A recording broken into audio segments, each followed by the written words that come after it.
para sa lagay ng ating panahon ngayong umaga pa ng October 15, 2024 na kung saan sa ngayon po ay patuloy pa rin na umiihip ang northeasterly surface wind flow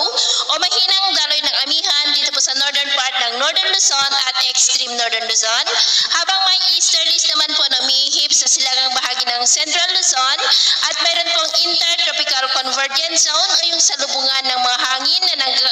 na nanggagaling po dito sa Northern Hemisphere at Southern Hemisphere na nag-i-extend po sa Visayas at Mindanao. At sa atin pong wind map forecast, may namamataan po dito na sirkulasyon na maaaring mabuo sa silangan po ng Luzon sa susunod na mga araw. Posibleng lalakas yan pero makaharangan po ng posibleng paglakas ng bugso ng amihan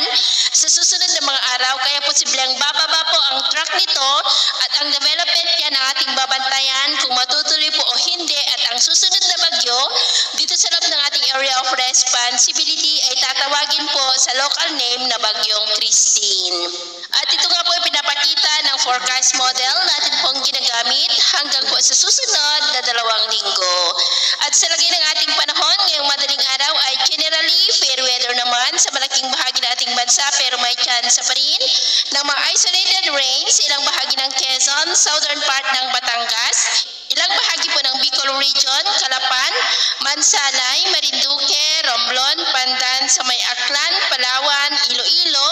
Bacolod, Dumaguete, Cebu, Bohol, ilang bahagi po ng Leyte, Northern Samar, Zamboanga Peninsula at ilang bahagi ng Northern Mindanao.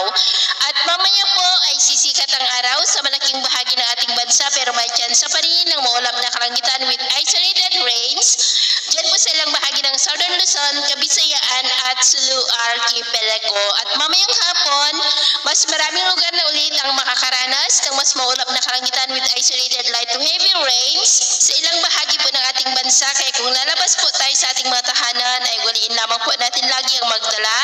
ng kahit anong panangga natin sa init ng araw at proteksyon na rin po sa mga biglaang buhos ng ulan.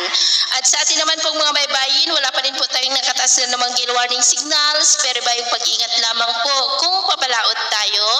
para po mas makaiwas sa mga sakunang pangkaragatan.